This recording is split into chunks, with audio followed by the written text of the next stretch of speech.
Hello and welcome to Clipping In. It's Friday, the 20th of June. Short video today to test out the new action camera, yes! And also to take a moment to celebrate the old Hero 10.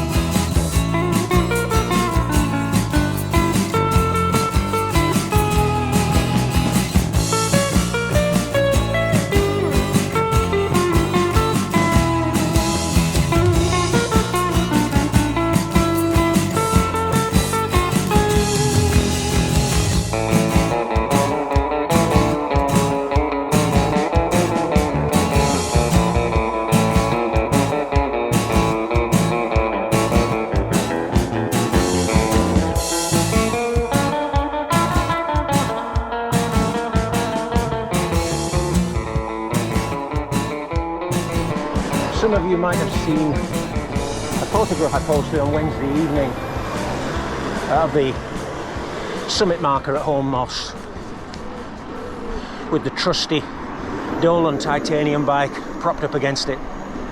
And on Wednesday I set off to do a ride I hadn't done since 2001, a route that I call the Southwest Corridor, connecting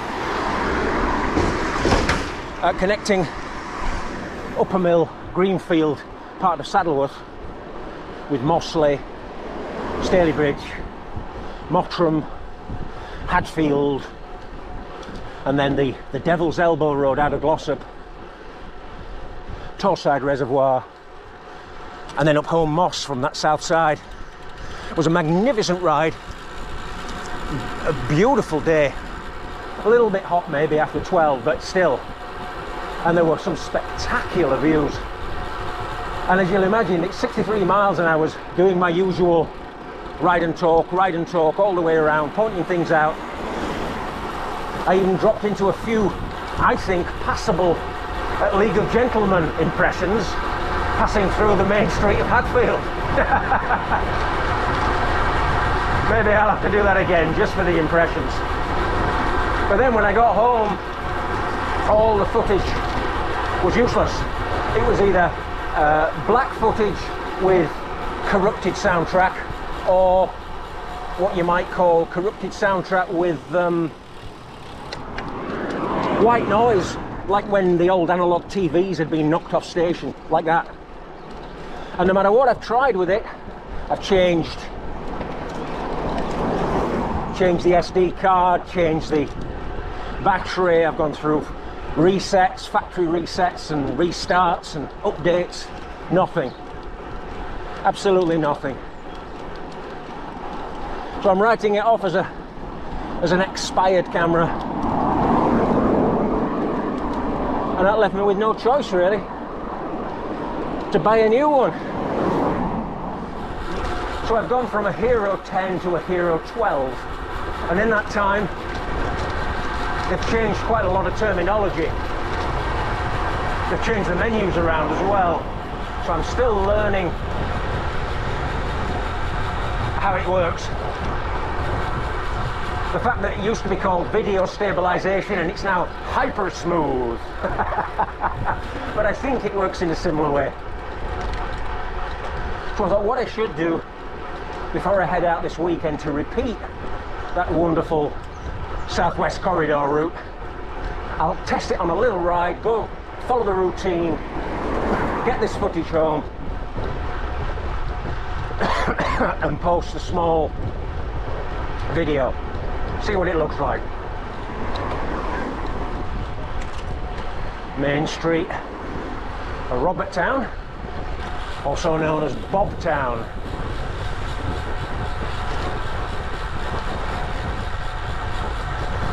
And now we're going to drop down in the direction of Heckmanwijk, Yorkshire. As well as having a drought notification in place, there's also an official heatwave notification from the Met Office. I think it began yesterday and runs until Sunday. Today, temperatures in this area are meant to reach about 28, 29. Tomorrow, Saturday, 30, 31 C for this area. That means for the south of the country it'll be 35-ish. That's pretty hot for June. And then it's all going to come tumbling down on Sunday with a maximum supposedly 20. This is why it's so difficult to get acclimatized. This year it's been better than most because we've had a fairly warm extended dry spell, hence the drought notice as well. So you're at least getting an idea of how you react to cycling. Temperatures in the mid-20s. When I lived in Paris, in July and August you typically get temperatures of 27, 28 C. Poor quality air in the city itself, but once you got away from that, you know, it was nice. And those temperatures, you got used to them, and yeah, you did your normal rides, 80 miles, 100 miles, whatever. You had an idea how much to drink and what to wear and what not to wear. But when I'd been to the Pyrenees previously for weekends, but I went in August for a week when there was a heat wave on and it was 35 C. I remember getting off the train at Lourdes and seeing date trees and palm trees and thinking, did I stay on a stop too long and wake up in Morocco? But no, that's normal for the area.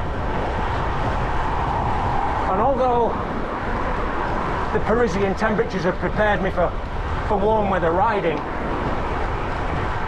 the Pyrenean cols were a different thing altogether, because you're climbing an hour and 3/4, maybe 7 or 8 miles an hour, somewhere up near threshold.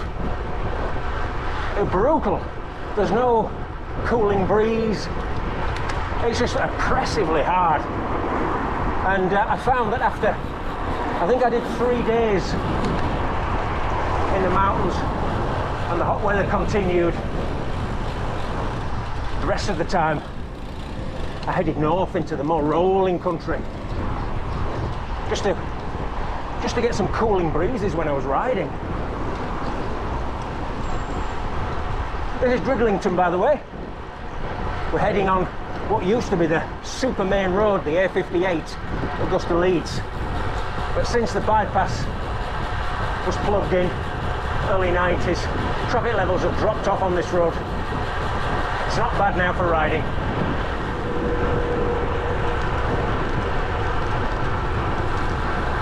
Quite a good view of the modern part of Leeds from here.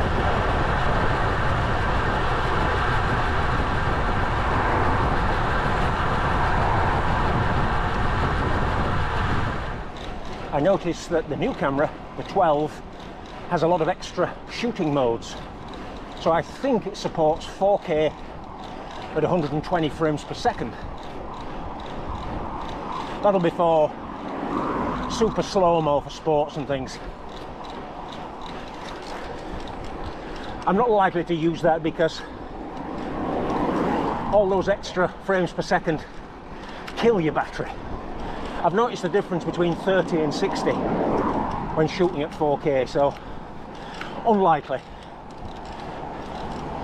There's also a very high res, I think it's 5.2K at 30 frames per second, which might be nice, but I'll have to check if my video editor supports that. In general, when you've got a chest camera and you're cycling and you're not doing what I call stage shots where you stop, generally it's better, simpler they just stick to one mode. I do everything just about on 4K, 60 frames per second with a wide lens, and that's then, you know, wherever I point it, it's pretty foolproof. According to YouTube analytics, I'm not sure how accurate it is or how it knows, but 60% of clipping in viewing is on television. So I assume that's all done large screen 4K. 20% on mobile phones, 10% on laptop, 10% on tablet stroke iPad, which is an interesting breakdown. And that's why, given there's so much TV screen stuff, that's why I'm persisting with 4K res.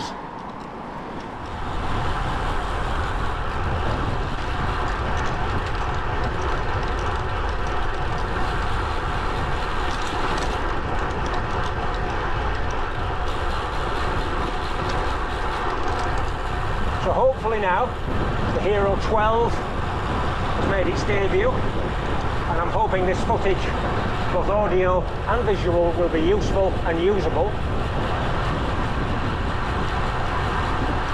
There's a hole in my bank account shaped like £300, so it better be good. Yeah, I suppose you just got to look upon it as over 3 or 4 years, which is, the other one was nearly 4 years old, a consumable over that time period. I mean, it's been, the old one, it's been dropped at least twice at 30 plus miles an hour. I've been out in all weathers, so yeah, a consumable, eh?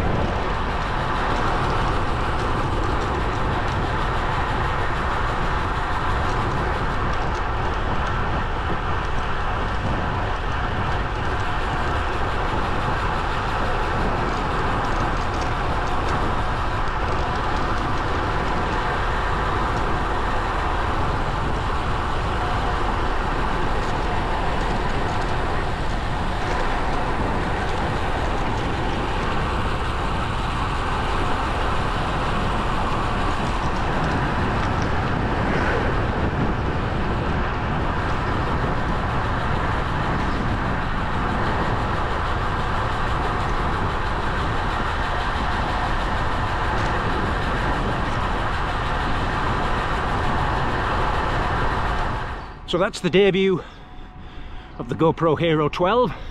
Let's hope it's a good one. If it isn't, you won't be seeing this. And we've also had a little celebration of the old Hero 10, Ein Heldenleben, recorded in E-flat major, of course.